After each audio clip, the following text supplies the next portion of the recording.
Tantor here with a recap of Atlanta United's 2-0 loss to NYCFC at Yankee Stadium.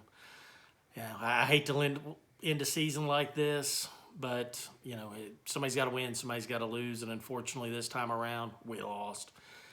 I kind of knew that this game was over when we tied Toronto 3 games ago, because that right there I knew would not let us have home field advantage, and we were in line to play in Yankee Stadium, and we just can't play there. It is a very poor fit for our team. That it's just such a small pitch. It looks to me like a 9v9 travel soccer pitch that you would play with 11 and 12-year-olds rather than a MLS playoff game. But I know that's supposed to be regulation, but it's just way too small.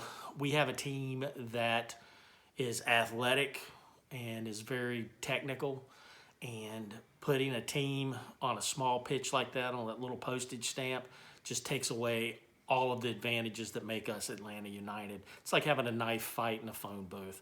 It allows lesser talented, lesser athletic teams such as NYCFC. I will say that they've got James Sands and Castellanos that got the golden boot. I mean, they're real talents. It's not like they're devoid of talent, but still, we are a better team. But we can't play them on that smaller field. We can't spread it out. We can't work it around. We can't dribble through alleys. We can't make a run, and it really eliminates our biggest advantage, which is Joseph Martinez. Having him being in a game where all 4 of the backline defenders can just beat on him really close. He can't get any space. He can't do anything against it. So it puts us at a major disadvantage. We were not going to win that game. I thought our only hope was to get through it 0-0 and go from kicks from the mark to end it, and see if we could pull through that way and have Guzan get a miracle save, and we win on that, because we were not going to beat NYCFC in Yankee Stadium. It just wasn't going to happen. We'll get right to the stats. We had possession at 52%. Shots, they had 9. I had us having 6. Shots on goal were about even. 2 of theirs went in because they were both off a set piece. Second balls off of set pieces where we just lost our man.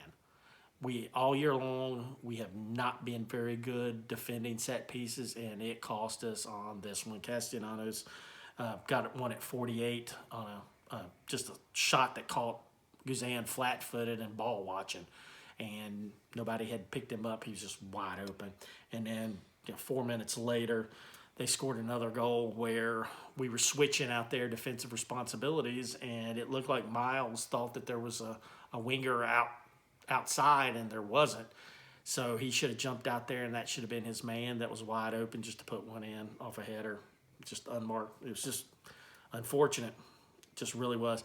And to have to set through that mess was really tough, because when you have Taylor Twellman announce an Atlanta United game, it's miserable. I hate that, watching anything that man does, whether it's international, whether it's MLS, it doesn't matter. He just destroys a game for me. I mean, I personally think he hates Atlanta United. I mean, did he apply for a job and get turned down or something? I just can't stand anything he does, and I don't agree with him. If I agree with something that he says, then I have to go back and watch it again just to make sure that I'm not going insane. We got 3 yellow cards. Franco picked up 2. He got kicked out for his red card. It looked like the last one he was just complaining about uneven officiating, and the center ref just hit him with the second yellow just to be a jerk. So it's just bad luck. Moreno got the other one. We did have 7 corners on the game. They had 6. Because of that short field, balls were just getting played out way too much. Guzan, I had him with 3 saves. He didn't play poorly. He should have got that first goal. I think he should have made the save on that one. But the second one, it was just an unmarked header. He had no chance on that one. I did have him at 9 turnovers for the game. He's usually in double figures. But again, he probably should have had more, because he had to play the ball a lot with his feet. So I can't really, even though I'm not a Guzan fan, everybody knows that watching the videos, I think Guzan had a decent game.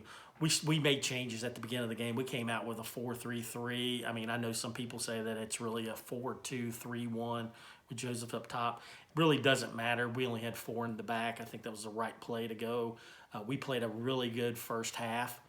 The second half's where we fell apart, and it just really didn't get together on that one. It's unfortunate to end it this way. Gonzalo Pineda, he made some changes in the second half, took out Araujo, put in Moraney, put in Jurgen Damm, and try to get things going on the outside. But again, that small pitch, it took Araujo out of his game. It took Martinez out of his game. I mean, we might have been better off starting Moraney and starting a bigger number 9, like maybe a Jackson Conway or something that could really battle, and then bring on our skilled players at the end of the game to hope to go against some of their tired players that would be lagging around. That's the only way I could have seen it. Otherwise, I'm just second guessing this. It's just really tough. It's a shame that our season ends like this. But hey, when we had Hines and we weren't winning anything at the beginning of the year, we never thought we'd make it to the playoffs. Well, we did. We turned it into a successful season. We found a coach. I think Pineda is going to be great going forward. And, we'll have to build for next year. Season's going to start early next year because of the international breaks in the World Cup. So we'll have soccer again, MLS in February. So we'll be back. I'll do a recap of the season in December, and then we'll hit it again hard in February when we hear more stuff. But Atlanta United, we're done in the playoffs.